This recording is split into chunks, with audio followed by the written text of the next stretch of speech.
Allow me to introduce our facilitator today. Dr. Khalid Asad is a business psychologist, an International Coaching Federation certified executive coach, an accredited coach trainer, and leadership strategist with more than 30 years helping organizations build leadership capacity and manage change.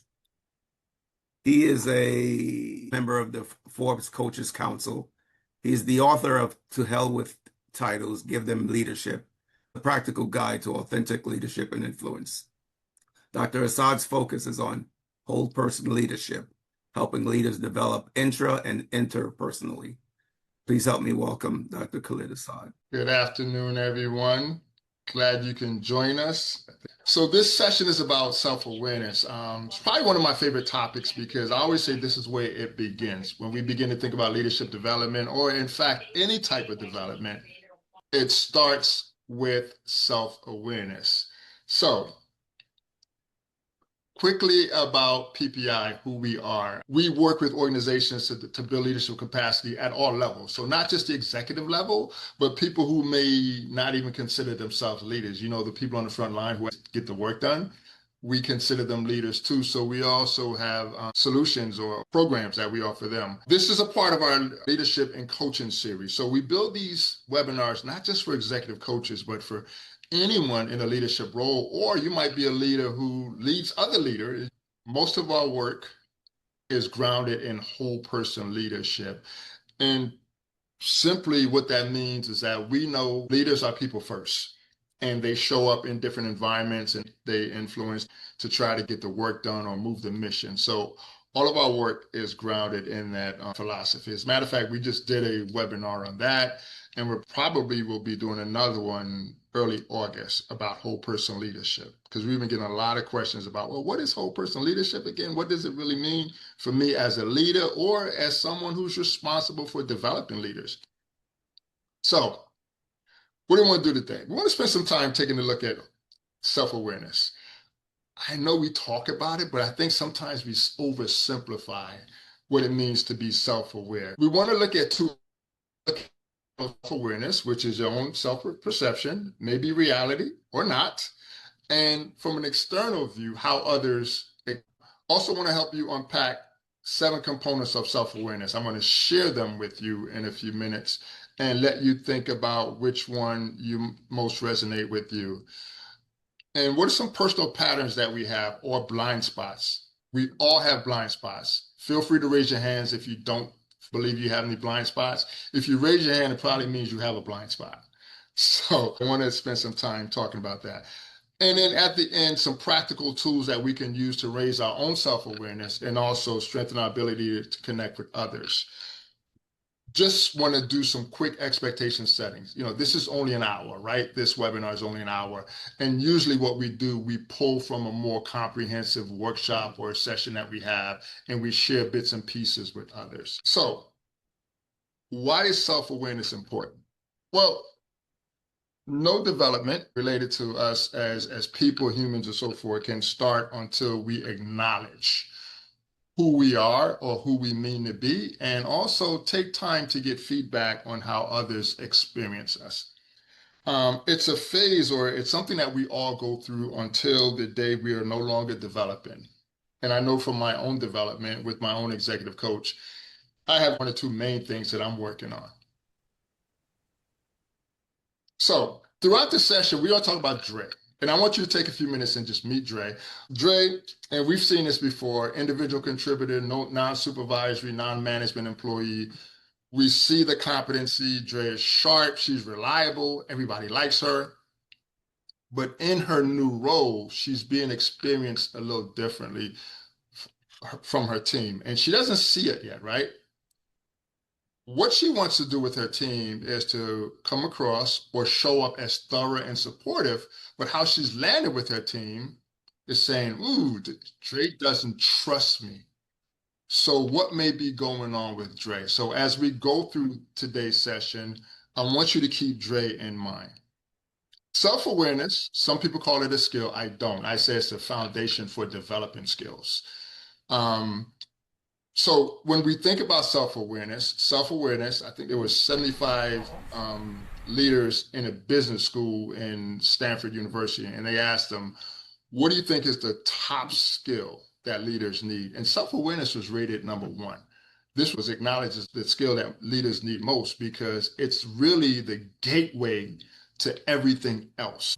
When we think about coaching, I'm in the coaching field. I enjoy coaching, but we think about the coaching industry, a $2.8 billion industry. And a lot of the work coaches do is helping leaders better understand themselves, better see themselves. And a big part of it is around self-awareness. As we go through today, I want you to think about two sides to self-awareness. One is that intrapersonal or the inner side, what you know about yourself. And you know it, you feel comfortable with it, and you know yourself like this is who I am. But I also want you to think about that outer perspective. Are we balancing what we know about ourselves or what we think we know with how we land or how we're perceived by others? So one of the things I say to leaders all the time, how do you want to show up as a leader? When we say showing up, we mean every day you go into work or every day you engage people, you present your tone, what gets your attention, your reactions to triggers, stimuli, and so forth. And how we show up is shaped by two things. One, we talked about this, those internal drivers, right? These are our own beliefs, our emotions, what motivates us or what moves us. These are things beneath the surface, but it's also shaped by our external impact. So there is my intent, but then how do others experience us when we engage them? When we talk about showing up, there's the stuff that we know, but then there's the stuff that people feel when we enter the room and when we leave the room. As I'm thinking about Dre, again, this newly promoted person, she's sharp, everybody likes her, but there's a gap between her intent and how she sees herself. But then there's also a gap between how others see her or experience her. So what do we mean by self-awareness? We talked about the two dimensions, right? The first dimension is how we clearly see ourselves and how accurately are we aware of the impact we're having on others. So took this right out of the literature. This thing that we're talking about, self-awareness, it's really about our ability to reflect and understand what's going on within us, our behaviors.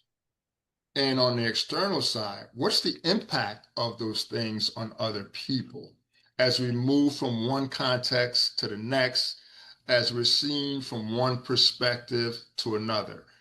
So the good thing is that these things don't have to be fixed because we have the capacity to reshape how others experience if we're open to it. If we're open to it and somebody says, you know what, Khalid, you can be a bit impulsive. You make decisions real fast. I have an opportunity to take that feedback and do something with it. Or I can say, as you are here, you can't teach an old dog new tricks. And every time I hear that, I just laugh. First of all, I'm not a dog, hopefully, and you don't appear to be a dog either. You're a human being. And you can change anything you choose to change. It's a choice. It goes back to the question again that I asked earlier. I always ask leaders, how do you want to show up as a leader? How do you want people to experience you when you engage them? You have that choice. Again, the inner game, that internal self-awareness, we see our own values. We get to know our emotions. Sometimes we understand them. Sometimes we don't. Sometimes we move with motives. Sometimes we have patterns that are part of our DNA. They become habits. We can't help it. And we build this internal self-awareness when we take time to reflect. Think about that.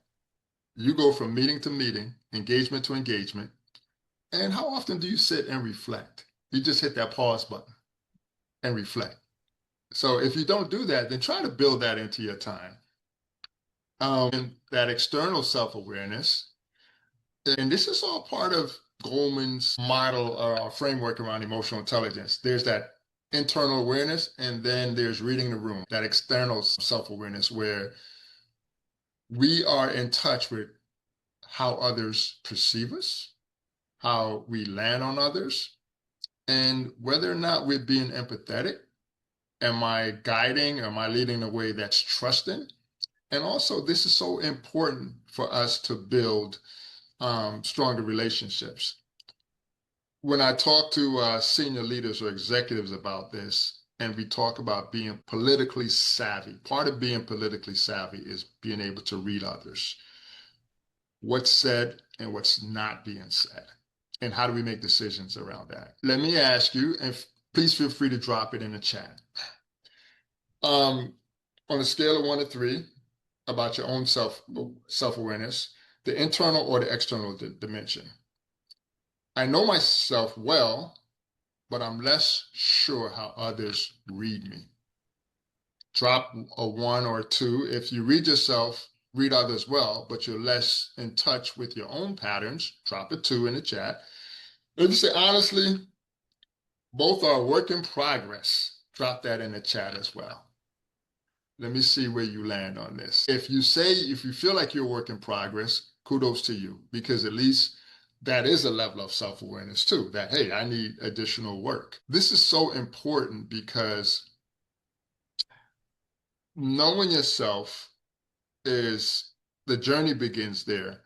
But again, I call it turning the mirror around and trying to see what others see and how you may be coming across. Very important for leadership. And if you're a leader, you want that to be a strength. If you're a coach, that needs to be a strength in pulling that out of others to get there, right? And if you're developing programs to develop leaders, what do you build into the program or build into the engagement that allows time for leaders to see both sides, get to know themselves, and also increasing the ability to read others or how they land on others.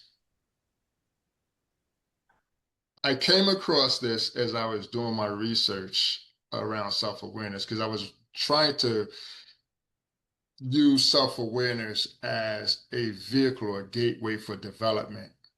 And initially, what I found was a lot of introspection. So we're developing self-awareness around you being aware. But then I like this model here because it talks about 7 components of self-awareness, which when I saw it, I'm like, oh yeah, but intuitively, we don't think about it. It breaks down to what's happening inside you. So the first 3, your core beliefs, what are your values? The things that you hold to be true shape how you show up, shape your self-awareness. I know for a fact, one of my top values is helping people, right? I know one of my top values is family. So I show up that way in different contexts. So I'm going to go back to Dre. Dre believes a good manager has all the answers. So Dre might not ask, Dre may be locked in a mode of telling because her belief, wherever she got that from, whether it's lived experience, whether it's looking at other people who model leadership for her, her belief is that a good manager has to have all the answers. So she might not be asking, she may be doing more telling. Emotions. This is another component of self-awareness. What am I feeling? How do I feel at this moment? These are the things that move through you. You may not be able to name them, but you feel them. And I encourage people, get into a habit of pausing, feeling, and naming the feeling. So Dre's frustration, she doesn't name it, and it leaks out when she's interacting with others. It may come across in tone. So she may be frustrated. She may not realize she's frustrated, but her tone, her body language with her staff may say, yep, she's frustrated. And then physical sensation. Let's keep using Dre. When she's triggered, her shoulders may tighten. Before every one-on-one, oh my God, I got to meet with Khalid today. So she views Khalid as a problem employee. Her shoulders may tighten. So this first 3 components is really about what's happening to us internally. The second 3, what moves us to act. So we have personality traits. These are the characteristics. sometimes they're fairly stable tendencies. For example, believe it or not, I'm an introvert. I prefer one-on-one over groups, but look what I do for a living. I had to be aware of that. So I had to become comfortable with groups. So for Dre, her drive for control served her in a previous role, but as a manager, it may come across as micromanaging. Because remember, internally, her thought, her belief, her values is that a good manager has all the answers. The fifth component of self-awareness is motivation. So what's our motive? What's our goals when we're engaging? What are we trying to gain? So her need, Dre's need, is to prove that she deserves a role. So it drives long hours and short patience. So she's working a lot and her patience is thin. And as we're going through this with Dre, keep thinking about how this may be landing with the people she's trying to lead. If we had more time, I would go through a coaching scenario where we would help Dre unpack this. This sixth component is our action. The things that we actually do. They're visible, people see them, but sometimes we don't see them. And when we talk about blind spots, we'll get more into that. So one of the things that Dre does, she rewrites her team's work to help, right?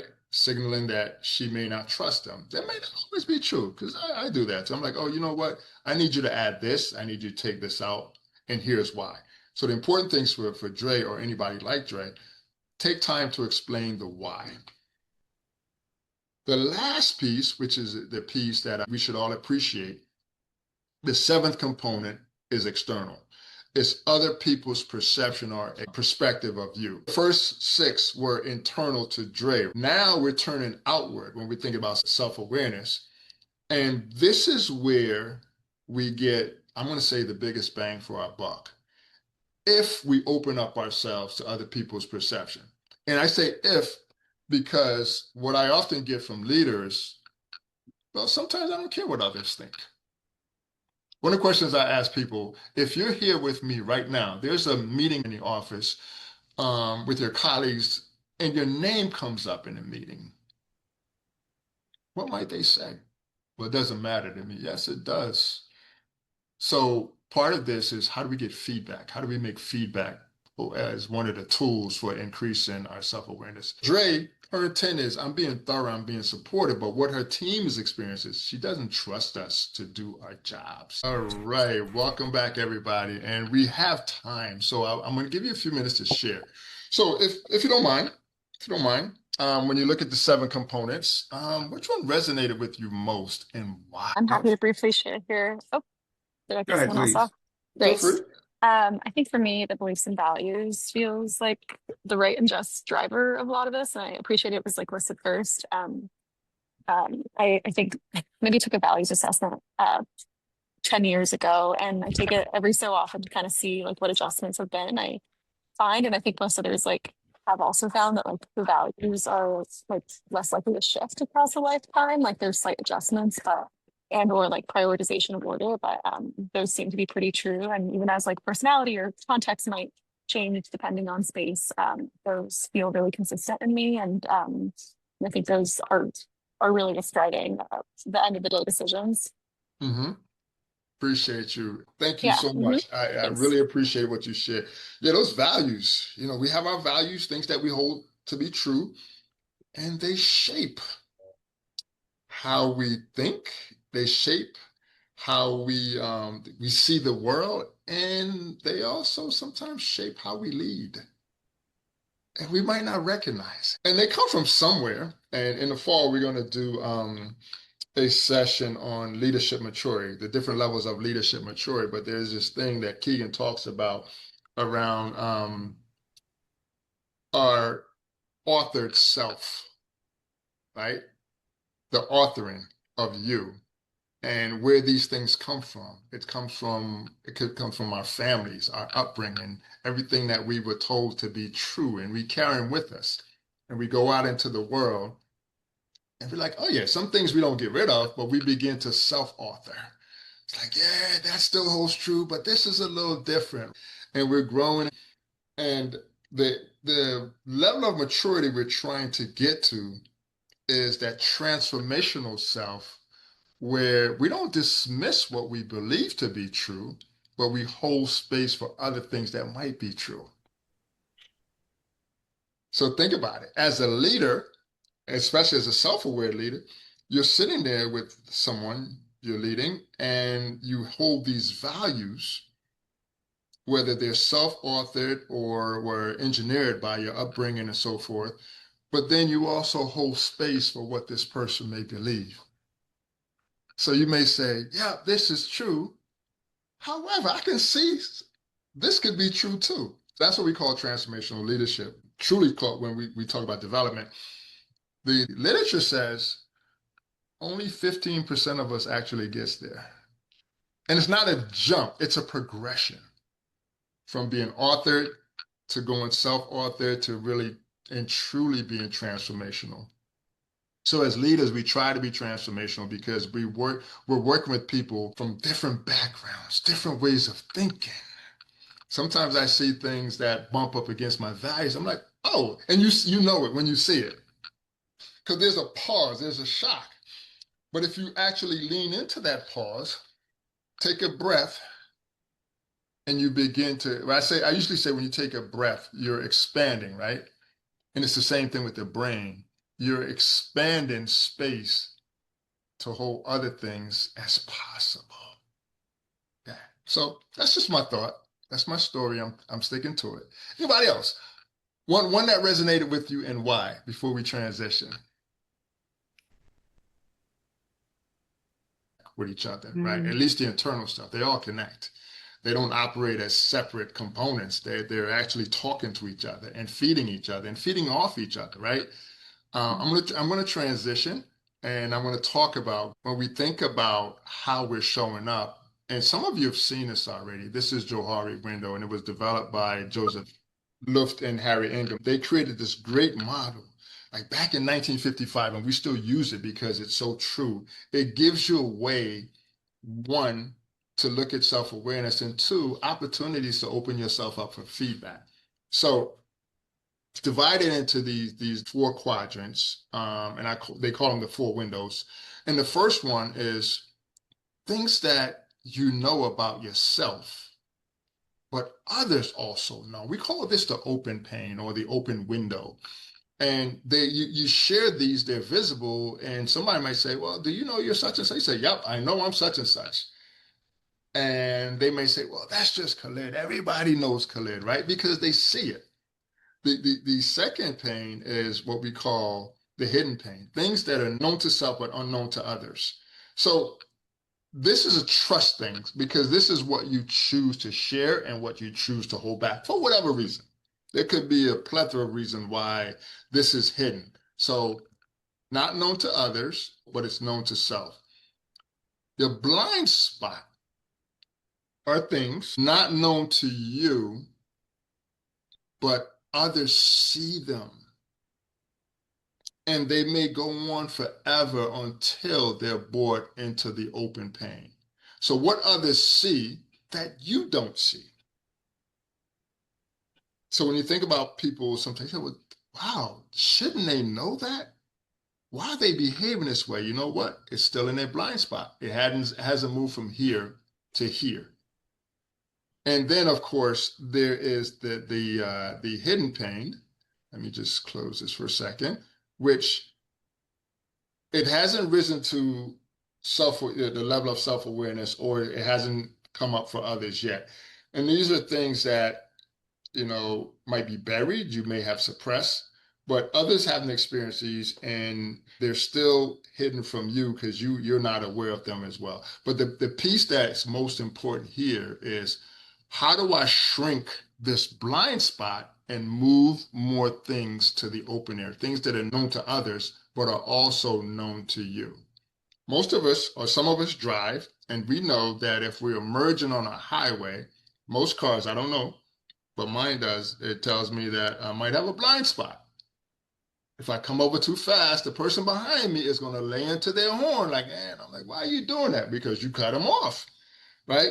So pretty much this is what this is telling you. This is like, you may have some blind spots that we need to bring to the surface to make you more aware of it. Because if you don't, then your development as a leader and even as a person is arrested or stuck.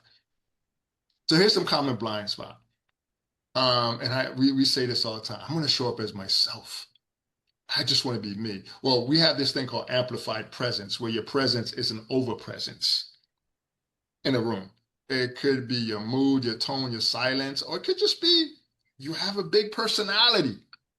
You walk into the room and everybody has to know you're there, and not everybody wants to know that you're there. Another blind spot is we're trying to help, but our help is coming off as distrust. So for myself and others, again, name it, you see it, name it, got to ask, is this helpful to you? Is this what you need from me at this moment? Tell me how you see it. Because I'm really trying to be helpful. But having your hands in it may not be helpful. It may be a takeover and it may signal distrust. Urgency as a default. Treat everything as urgent. Got to get it done today. Got to get it done yesterday. And thinking that our activity is having impact. And when you go home at the end of the week, you might say, what did I actually accomplish this week? I did a lot of stuff, but did I really accomplish the things that I needed to accomplish? And did I really have impact, the impact that I intend to? And then feedback that stops. The higher you go in an organization, the less feedback you receive. Why? There's a power dynamic at play. Who's going to give the CEO feedback? Who's going to give the executive director feedback? Who's going to give the immediate supervisor feedback that they're stepping on everybody's toes? These are the common blind spots we need to pay attention to. And as within ourselves, within the people we're trying to develop, just need to make them aware, like, hey, here's how you're showing up. We kind of touched on this. So how do we help others grow? We just fast forward here.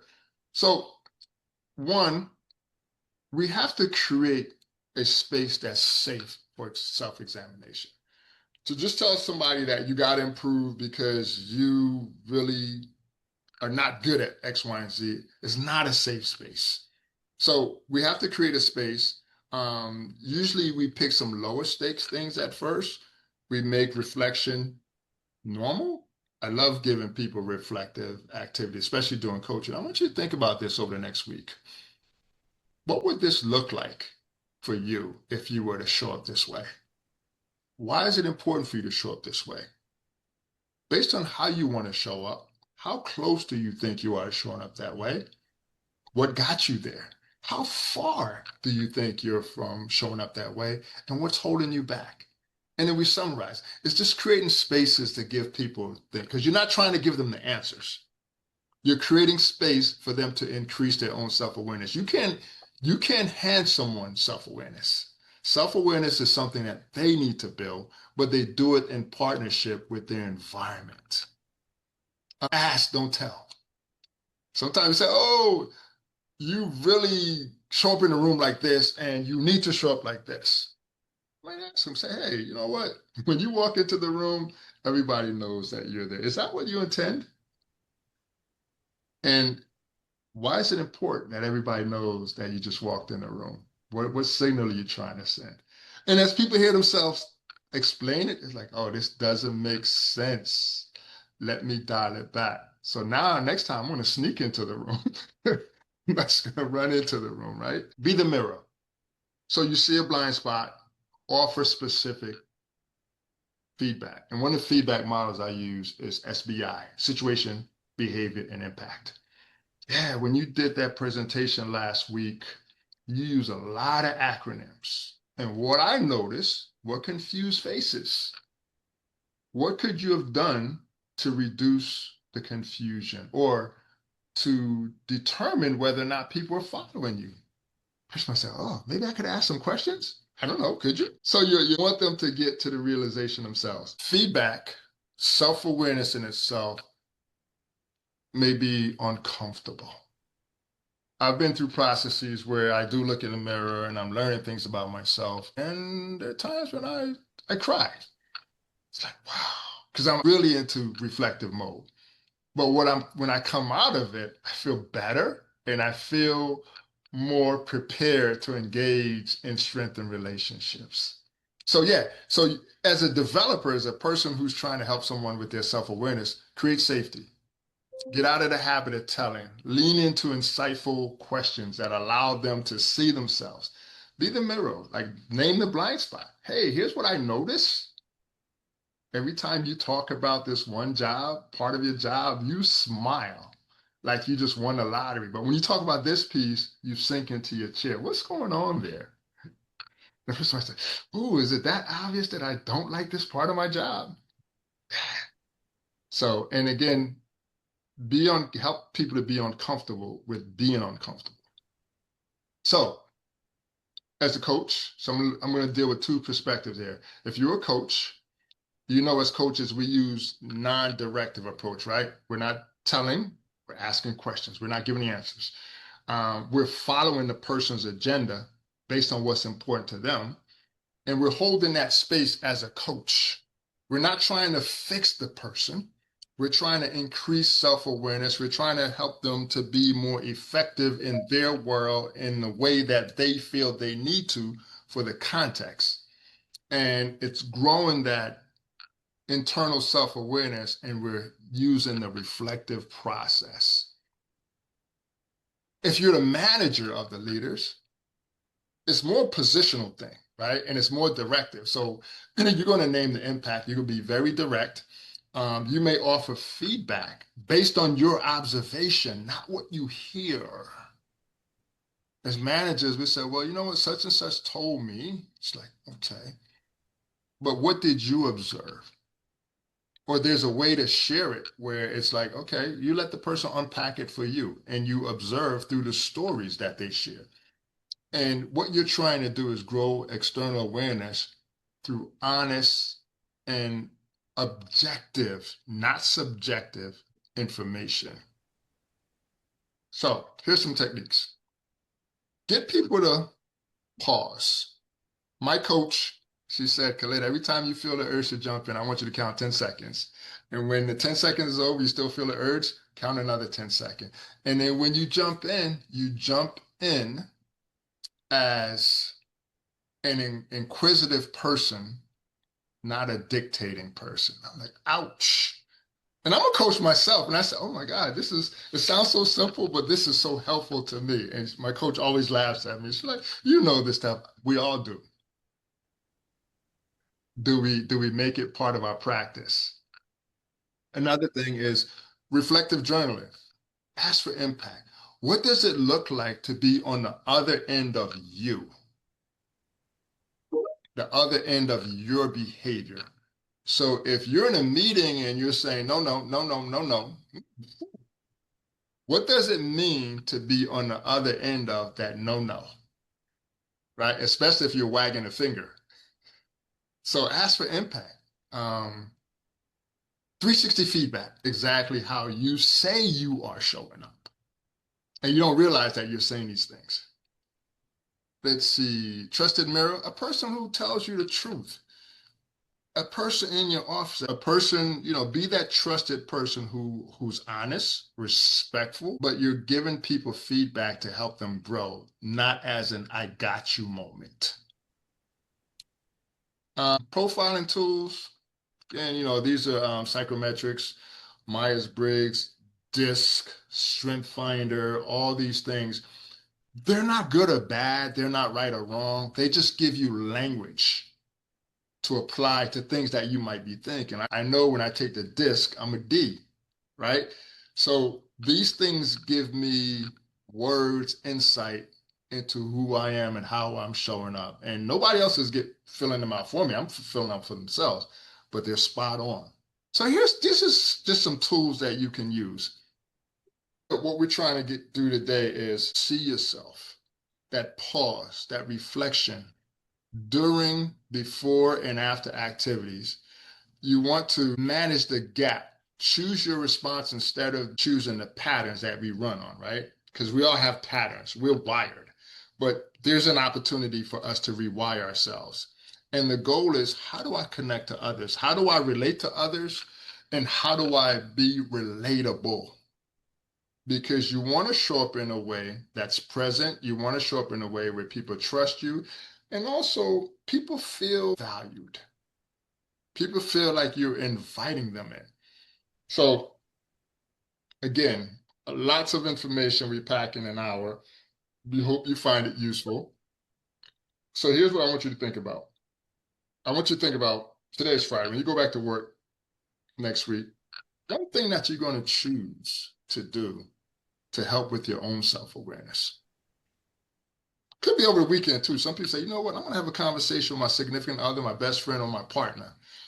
I'll leave that up to you. I'm not going to tell you who to talk to. You know your circle, you know your context. But at least just one thing that you want to talk about, unpack, or maybe lean into that's going to help you show up the way you want to as a person and as a leader. So, takeaway. Self-awareness, that's the foundation. If we're building a house, we got to start with the foundation, right? If there's cracks in the foundation, then there's going to be problems in the house. Think about that internal piece, seeing yourself clearly, but also bumping that up against what others may experience. That takes feedback. The 7 components, which one of these are strongest for you? You know, your beliefs, your values might be strong. Are they so strong where they're dominating the relationships and how you're showing up? Your blind spots. We don't know we have blind spots until we ask for feedback, until the external world said, hey, I noticed this about you and you've done it more than once. It's like, oh, food for thought. And then be in the mirror for others. So if you're a coach or you're a manager, how do I create that safety? How do I create a space where people can reflect? And you're not telling, you're asking insightful questions. Parting questions, comments, thoughts. Made sense? Give me thumbs up. Virtual or in person, thumbs up. Helpful? Very helpful. Oh Very my helpful. gosh. Good. Thank you so much. No problem. Here's what I'm going to do too. I'm going to invite you. I share with you that I'm an executive coach, certified executive coach through ICF. So in the fall, we have a new cohort that's starting. If you want to know more, please email me directly or email Canovia, who sent out the invite. So for those of you familiar with ICF, International Coach Federation, there is a certification process for being a coach, and it could be very extensive. What we did, we packed everything into our program. So not only do you get 68.5 hours, you only need 60 to sit for the exam. We also offer the mentor coaching. You need 10 hours of mentor coaching, 7 hours of group, and 3 hours of one-on-one. So we're starting a cohort October 16th to November 20th for the core courses. We also have a part of that self-directed courses.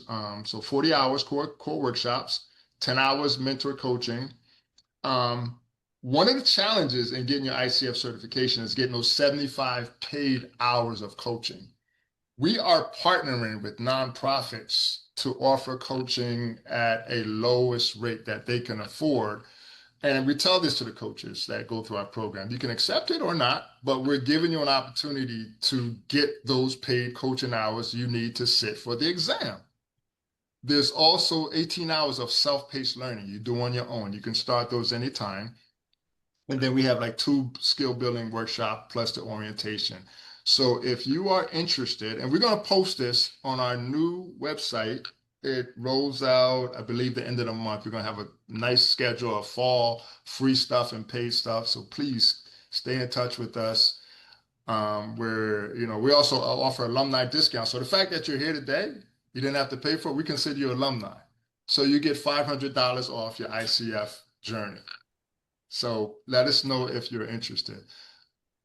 I want to thank you. First of all, you took a Friday afternoon. You could have been off doing something else. You decided to spend it with us. So I want to thank you for doing that. And 2, I also want to thank you for just being willing to share with others. I don't know what you discussed in your small group. We will continue to offer these opportunities as part of our whole person leadership development. We're speaking to coaches, we're speaking to leaders, and we're speaking to people who are responsible for developing leaders. I'm going to stay on last. If you have any questions, burning questions, I want to say enjoy your weekend, do something fun, try to shut off the work stuff, if you can, minimize social media and phone and so forth. I'm working on that myself, and just connect with somebody. Thank you very much. Enjoy your weekend. Thanks Thanks everyone so for much. attending Have a today's great workshop. weekend. All right. Thanks, Khalid. Thank you.